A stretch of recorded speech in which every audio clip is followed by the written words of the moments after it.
I'm Annie Rukenya. I'm the Rukenya, Brian. I became a teen mom at 14. I got married in 2009 to a lady called Lucy Wanjera, but now she's late. We met a man whereby we started cohabiting. After the 9 years, I filed for divorce. We met through my sister.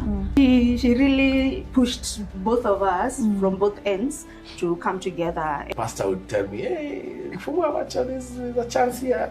And I said, that's the one. Third person. He started saying he wants us to be exclusive. Yeah. He wants us to start planning for marriage. I'm like, hey bro, wait. We started introducing the children to one another.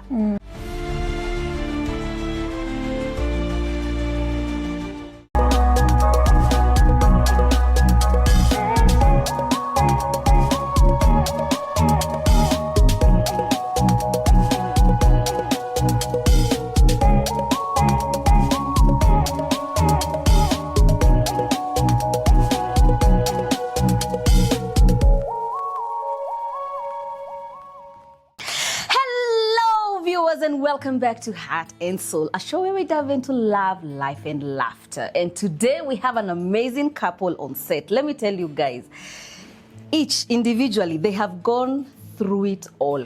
I'm telling you. And we're about to listen to their beautiful love story. And before we dive into it, please make sure you follow us on our social media platforms, KBC Channel 1, and on my social media platforms, Pikana Rage. It's your host, Rage Gitao, aka Pikana Rage. I cannot even think about what this couple have gone through. Yani kila mtu kivyake. And that's why we are here with, ladies and gentlemen, the Rukenyas. Hi, and welcome. Thank you so much. You know, I was going through your briefing. Yeah. Nasema, me, I want to come here and just listen to your love story. And before we even dive into it, you can introduce yourselves, tell them who you are. Yes. I'm Annie Rukenya, and I am a mom, a wife, a pastor, a trauma healer, a chaplain. Yeah, I run a space called Stories Made Whole.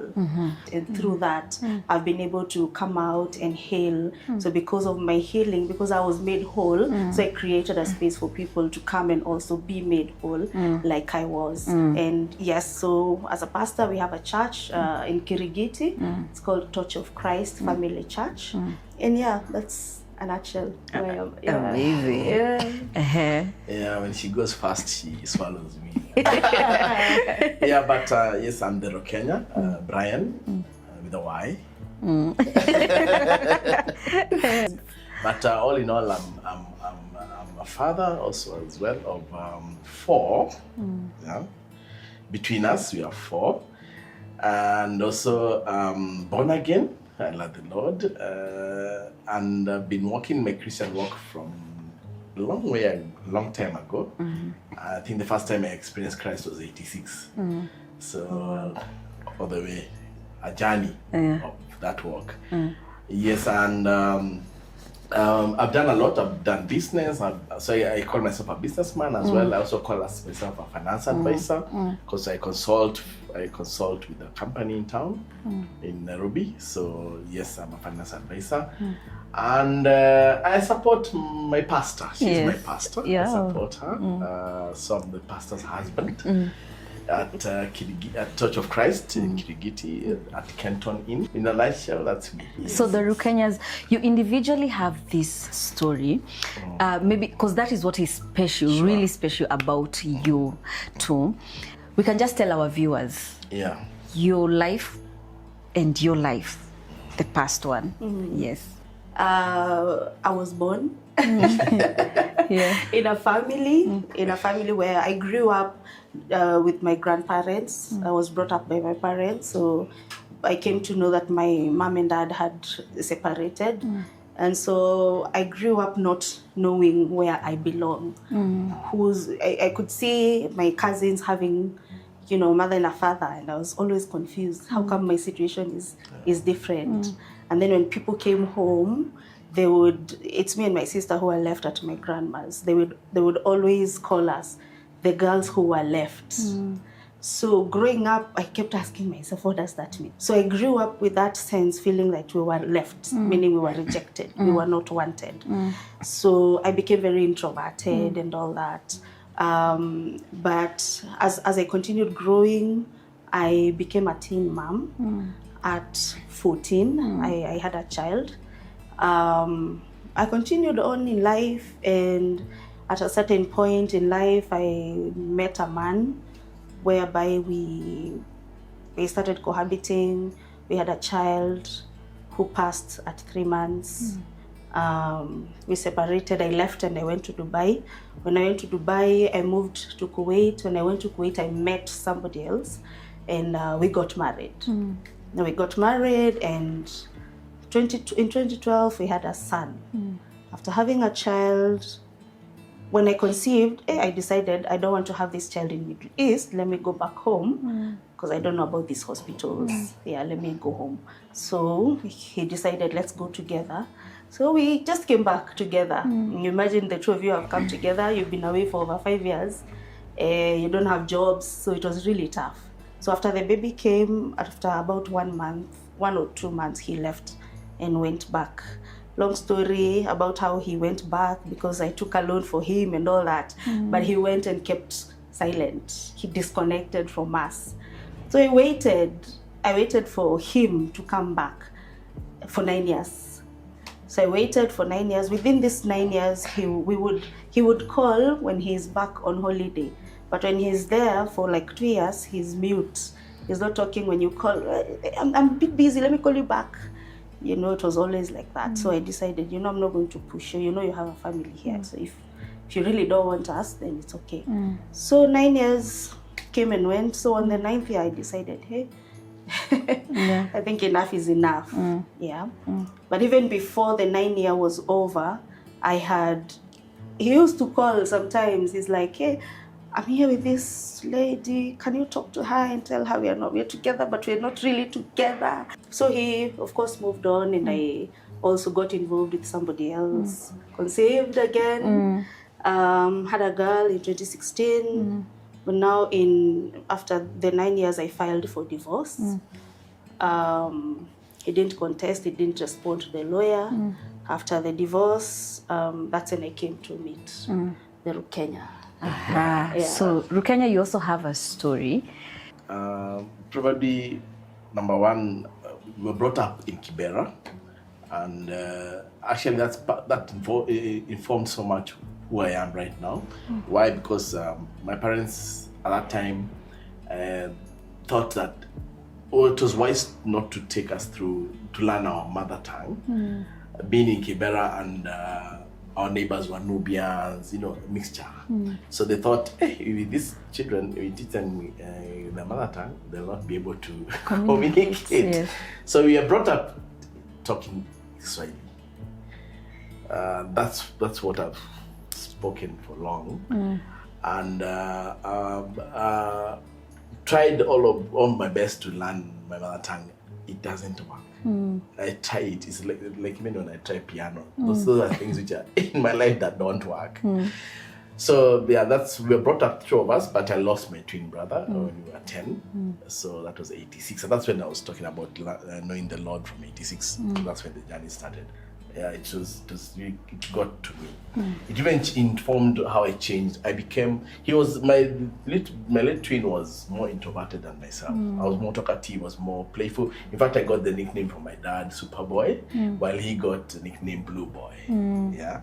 And then from there now, growing up, from Kibera we moved to places, and we ended up in Naivasha. And that's where I've been brought up from Naivasha. In Naivasha from when I was in grades class 7. We moved when I was in class 7, that was 88. To date, my mom and my late dad, they built up in Naivasha, that's where we live. That's where we've been brought up. But I came to Nairobi 2006. And before that, I was through school and got into depression out of substance abuse. So I ended up in severe depression. In fact, I was out of the country. I had to be brought back in. And when I came in, I went to rehab immediately. So I've been to rehab, that's 97 to date. I'm on medication, depression medication. Now they just give me a maintenance drug, yeah? So I take it every night, and plus an injection every month. Just for like 3 years ago, I had to tell Christ, this is too heavy for me. I agree people can be on medication. It's not something that affects my faith. I do it. Though I've tried faith healing once in a while, but I end up somewhere bad. So I know that's not for me. Whenever it will happen, whenever God thinks, if He decides that this is the last of it. But anyway, so that has picked up. I got married in 2009 to a lady called Lucy Angela, and but now she's late. We got married and we walked to the. We stayed for 8 years. I remember, for 8 years. I think from 2009 to 2015, until a point where we got to a place where we separated.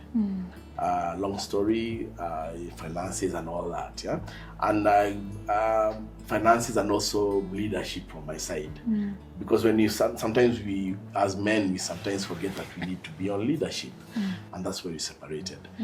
We separated for about 2015 to 20, when she was coming to pass on 2022, we were still separated. But there's a time I tried going back, because I'm the one who left.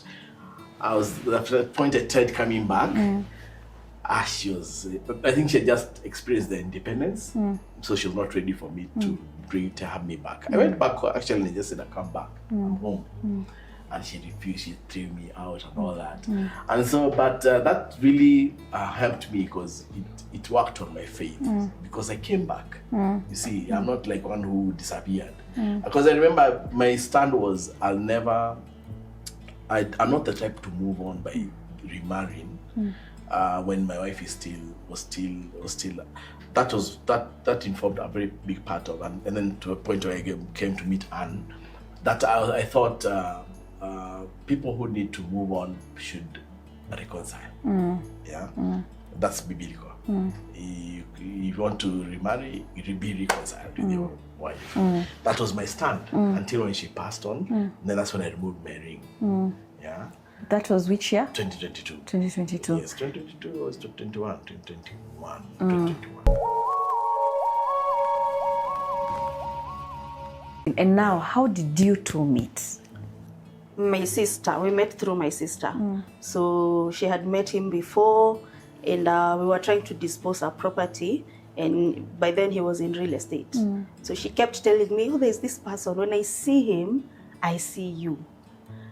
So she kept like even calling me. She's like, hey, there's this guy, you need to meet this guy. So I'm like, okay. She suggested, because he's in real estate, let's bring him to come see the property, and then you meet him through that. Yeah, and so that's what we did, and that's how we met. Because she had already told me about him, and she had told him about me also. I have a sister. Yeah.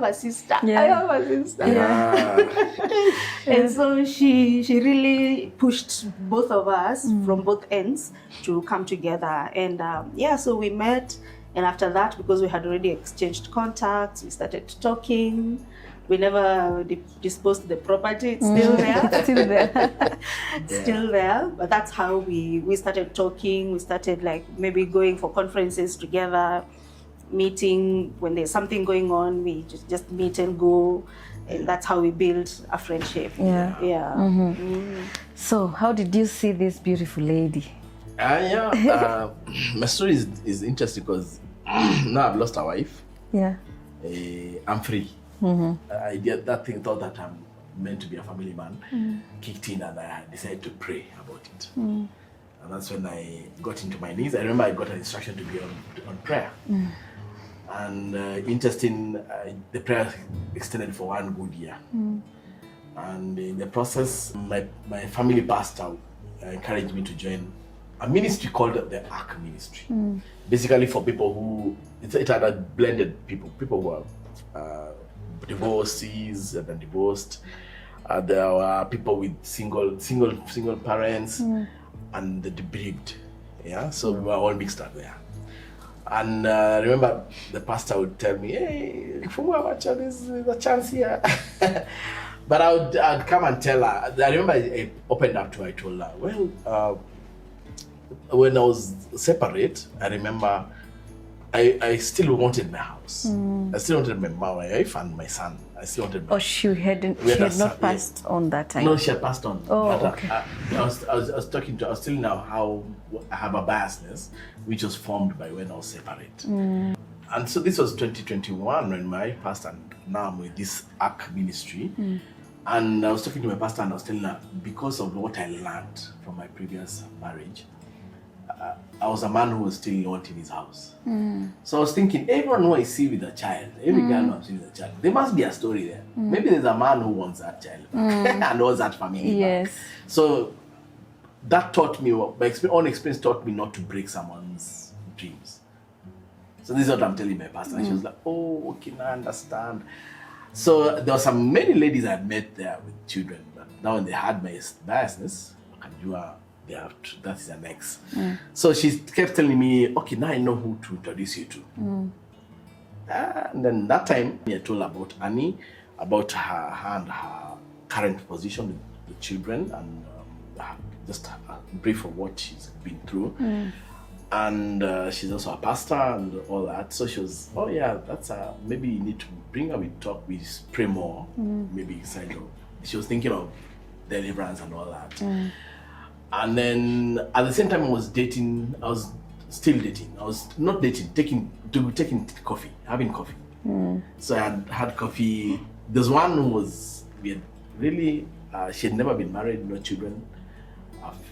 I think I don't know her story, why we didn't get to that point to get why I had stories that way.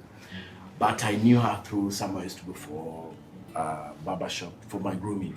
That's where I knew her from. And so we had gone out a couple of times. So I was with my biasness, I was seeing this is the right person. And then there's Annie who I'm more attracted to. Let me just shorten the story. Three men, like we call them the three wise men. All of them pointed out to her. She had told me about the school where she went for Bible study, Bible school. The open week was to start that same week. So I called her and I told her it's tomorrow. Then she's like, hey, in fact, I'm in town. Oh, you're in town? Because she used to work in Amboseli. And that's when we met in the Bible school. And that first day, remember, we met, I was like, okay, she's still a hot girl, I see. But I didn't really push. But that same evening when I took her, escorted her to the bus stop, and she left, coming back was coming to the parking lot, I met the dean of the school. And the dean of the school also was the third wise man, because he talked about her. That was the last nail. Yeah, he put some pointer into her, about her and how she loves, she's wise, and people who win souls are wise, and that's what she has talked about. They'd gone together, they'd been together to what do you call them? Missions. She had gone with missions with her before the court and all that, just to do soul winning. So that's why he just mentioned that to me. And I said, that's the one. Third person, Tosha. That's it. So the next day is when I proposed. Be my girlfriend or be my wife? Let's plan now for marriage.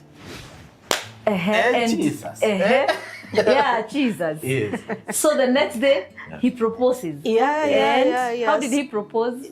Well, he started saying he wants us to be exclusive. Yeah. He wants us to start planning for marriage. I'm like, hey, bro, wait.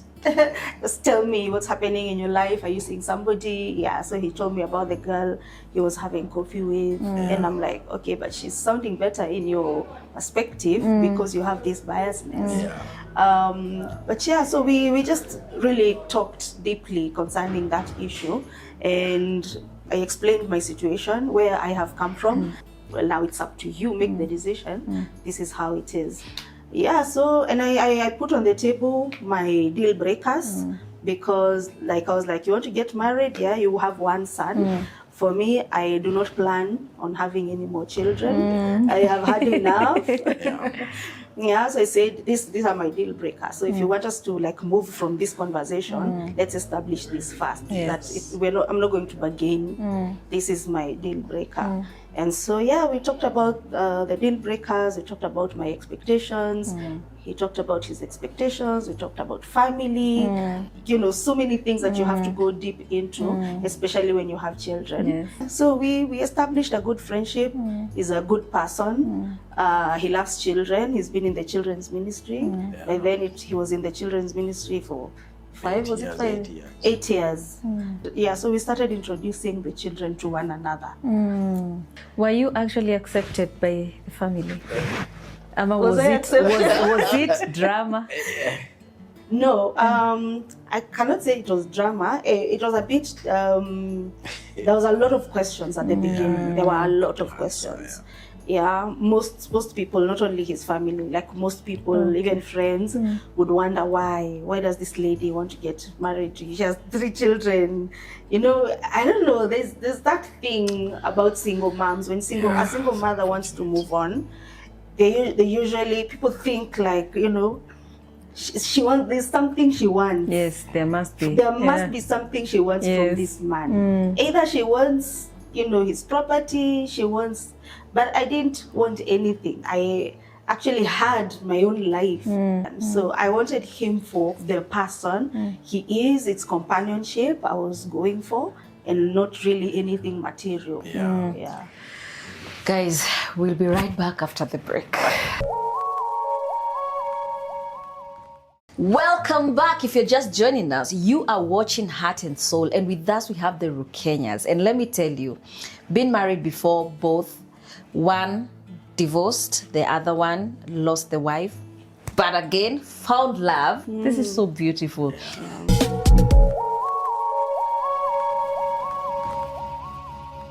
You are telling us now, introducing each other to the families. The family was, and friends, questioning what does she want. So the decision was now between the two of you. So when did you make now this decision? You know what, we're getting married? Yeah, I think we decided we're getting married because we had found love. We would talk about anything, even hard stuff. We established a really good bond. And when we got to a place where we said, irrespective of any opposition that may be out there, it's at the end of the day, it's between me and you. And so that's when, you know, we decided, yeah, let's go ahead. And Brian, did you propose? Be that we are both mature, we're not like Teenagers. Yeah, so it was you have to, I knew I had to say what I really want. So that's why from day one I told her we're not chancing. I don't do the chances. I remember the first time we sat down to tell her I'm thinking of pursuing you. It's the same day I told her I want to get married to you. We didn't have a special day that we say I waited. I did a lot of flowers. Yeah, and then I was like, will you marry me? No, Okay. I didn't pull that out. I placed it on the table. I told her I want us to pursue this thing to marriage. Yeah, and Annie, did you expect a proposal? I had been proposed to before, and I found it to be just show off. Oh wow! So, and I'm not. Because you cannot propose to me and then leave me. You know, it's really. Let it just give me your life entirely and not a moment. You had the dowry session, the dowry event. Yes. How was it?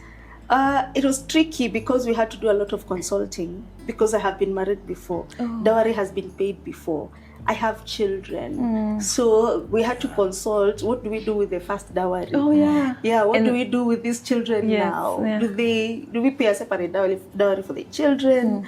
Or, I mean, there was a lot of consulting between the families and the Wazers. And the Wazers talked.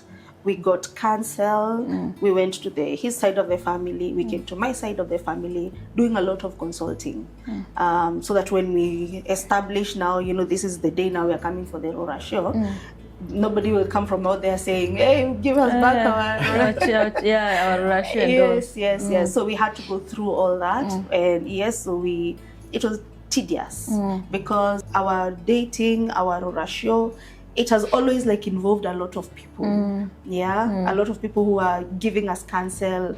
Our pastors, we have to meet my pastor, we have to meet his pastor, we have to meet other spiritual leaders so that they understand what happens to my ministry, what happens to his ministry. So it really involved a lot of people. We got support. In the end, when they saw these guys were shamwa, so they actually came in and supported.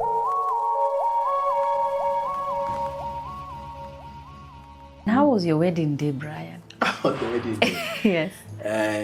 It was smoother, and this is the first. Remember I've done a wedding before. The other, my past wife had done. Oh, both of you. You've done weddings before. Yes. Okay. So this second time, actually, is the only time I felt very present.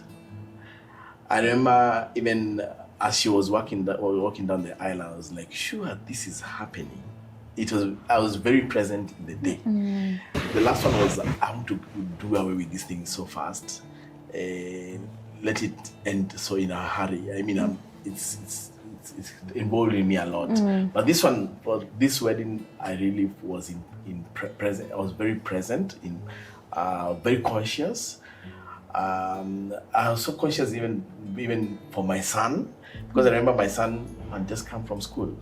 There was so much happening. I wanted to see if he'll blend in well. So I was very concerned. I was very present in the moment. And it was a very beautiful time. So the family was still also very, they didn't want to see, they were thinking, is it also another one?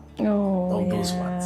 Yeah. So it was, we didn't want to do a big show. In fact, our intention was to do 50 guys, 50 packs of people. That was our intention, but my African mothers, yes, I couldn't come here. So she was telling, and my mom actually was in the US. Even she was not in the wedding. Yeah? She was not in the wedding. She flew back. She was there for Russia, not there. She was not in there. She was in the Russia. Yeah, I can't remember that. But she flew back to the US, and so she couldn't tell her friends that. You know how it is. You can't tell that my brand did a wedding. You didn't even call us. So we managed to put a number of people. So it was not very big, but it was at least something. At this point, the kids are they friends? We were all learning, even the children were learning one another, but they are all very friendly. So it wasn't nobody was rude to anyone. Like we would try play games. No bullying. No, there's no bullying. We'd try play games, card games, board games, sometimes watch a movie together. His son is older. He's now 15.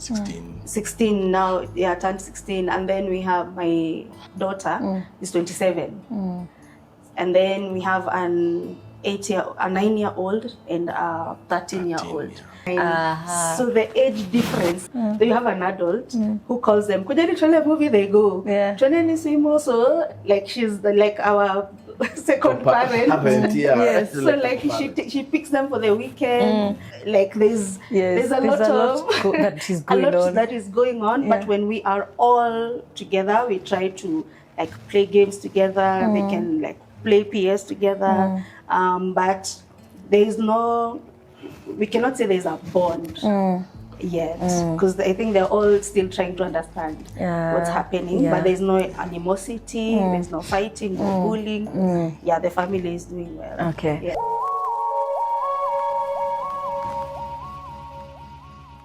You've gone through some trials and challenges. After now you came together and got married. You can maybe take us through some of these challenges that you've gone through. When you think about things like finance, that was one of the what we had to discuss about as deal breakers or anything. She was already having a plan that being away from, because she was working from home. I mean away from home, and it used to affect her children. So the children would be brought up by house helps.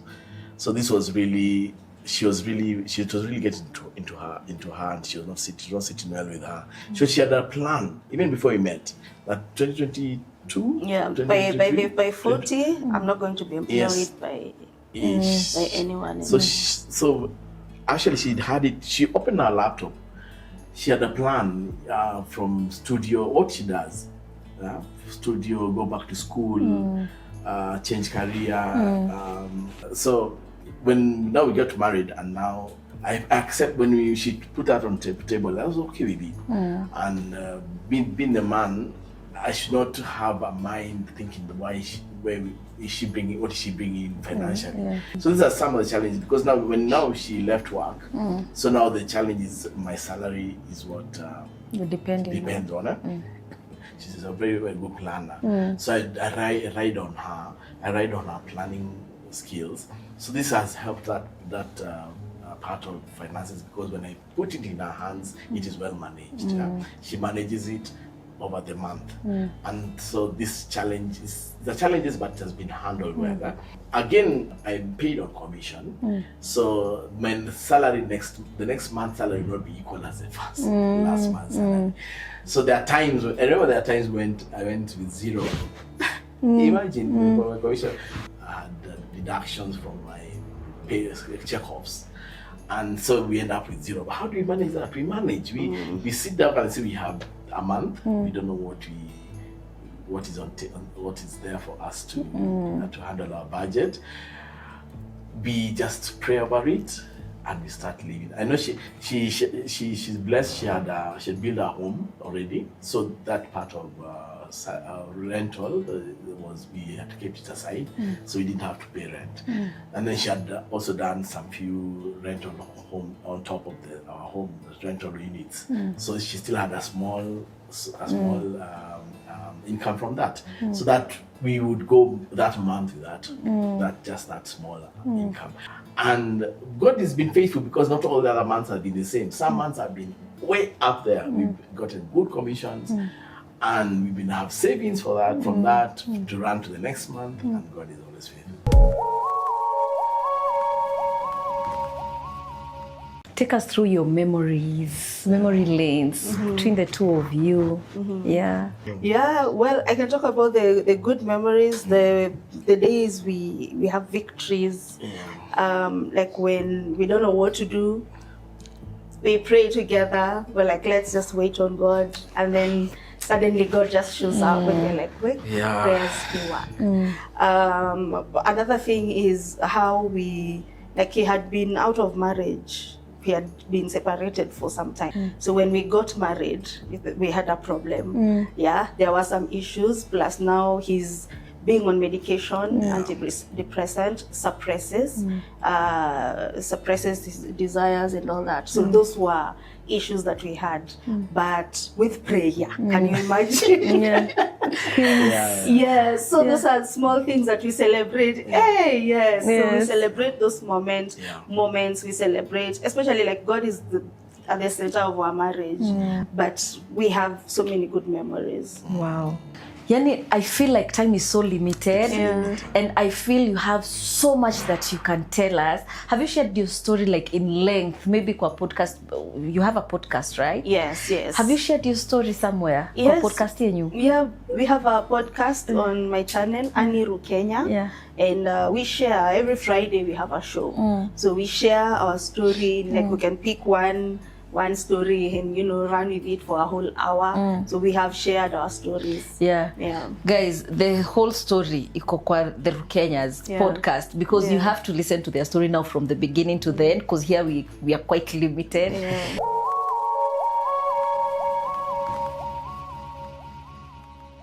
Here at Heart and Soul, we have something that we call games of love. Between the two of you, nani anaimbanga? Tuanze hapo. Actually, both of us. Both, you see? Think of something, because at the end of this show, nyinyi ndio mnatufungia hii show. Mnatufungia na wimbo. So, before we jump into this, I want you to advise a blended family, and they're probably struggling. How do you maneuver? Number one, when you come into a blended family, remember, it's not the children who are married to each other. The children are not supposed to come in between the two of you. Don't force the children to call you mom or dad. You work on your relationships, both of you. Let them grow. Don't make changes that are so abrupt that they're going to bruise this child. Because I know as a trauma healer, I know of adults who are wounded in their childhood when their parents remarried. Yeah, and now their marriages are suffering because of how they were treated in their remarried, in their blended families. Yeah. So you want this child to come into this new home but not lose their parents. Yeah, my children have not lost me as their mom, and his son has not lost him as the dad. So when he wants to, he can pass me and go talk to him, and then he will come back and talk to me because he wanted something that I'm the one to give, but sometimes he will go to you, sometimes he will come to me. I don't force it. I don't go to him, why did he pass me and not come to, no. We don't do that. We don't let the children come in between us. Yeah. So we parent them. We agree on how to parent the children, but we do not let them see how we are deciding on parenting. Allow them space to learn you, to love you, to understand what this whole thing is. Remember, if it's a parent who has passed, this child is dealing with loss. Yeah. If it's a marriage that has broken, they have separated, they are dealing with the loss of separation. So they are trying to make sense of this. You don't know, maybe these children are also being bullied outside. If there is an ex you're dealing with, allow that child to meet the parent, but don't do it behind your spouse's back. Be honest, be open with one another, and don't let the children come in between you. Yeah. Amazing. Brian, to the men. Let the biological parent be known. And when the time comes and they want to meet their fathers, let them do so. I think it's a wise thing to let it be open that the biological parent should not be put away like a disease or anything. Let them be, they know they have their biological fathers, they're just a step. That's one thing. I think even the issue of blending is interesting because it's not in a textbook. It's always boils down to the couple. It always boils down, it's unique to everyone. Blending is a good thing. Imagine a child who had no other parent, but now you've come in as a parent. It's a blessing. Let you be the father. Let those children know that you're there because of them. They can always depend on you. You don't favor your child over the other spouses. And we're blessed that we find her children have really warmed up to me. I know there's a time when my wife goes, when she was doing schooling, she would go for a week to school and board there. Now they have to be with me. And imagine if I was that person who was not friendly and I'm not open to them and I'm not even accommodating them. Yeah, so that's I think for men, that would be ideal. Higher, to jump into games of love. So, who apologizes first? Yeah. Ni mgani? No. You apologize. He does. He apologizes. I do. So, between the two of you, who needs reassurance more?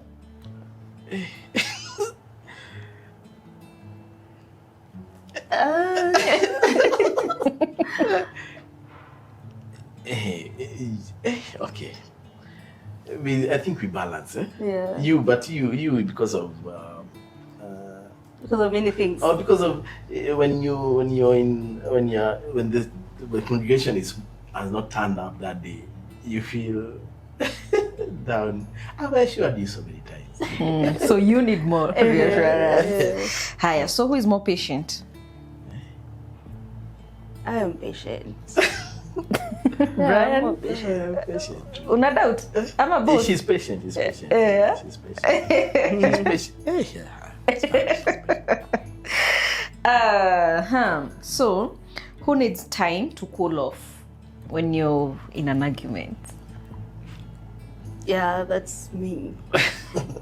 You need time to cool off. She needs to. Yeah, she needs to. Who is more protective?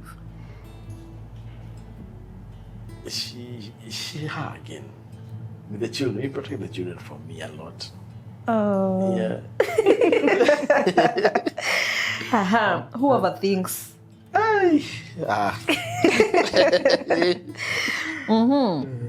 Who trusts more easily? Ryan. I do trust. Ryan, yeah. Who is more intentional with love? Brian relaxes. You relax. Yeah, I have to be nudged. Who initiates deep conversations? Deep. Me, because sometimes you're like, When's the last time talked? deep leo. But we've been in the room, we've talked for 1 hour. But he still says we've not talked. Some I'm like, oh. Yeah, talking is different. She was talking about everything. Yeah, I've been in the house from 5 p.m. and I've not left the room. We've been talking. No, we're not talking. Let's go deeper. There's talking and then there's talking. Well, the last one. Who believes in second chances more? I think it's both of us. Yeah.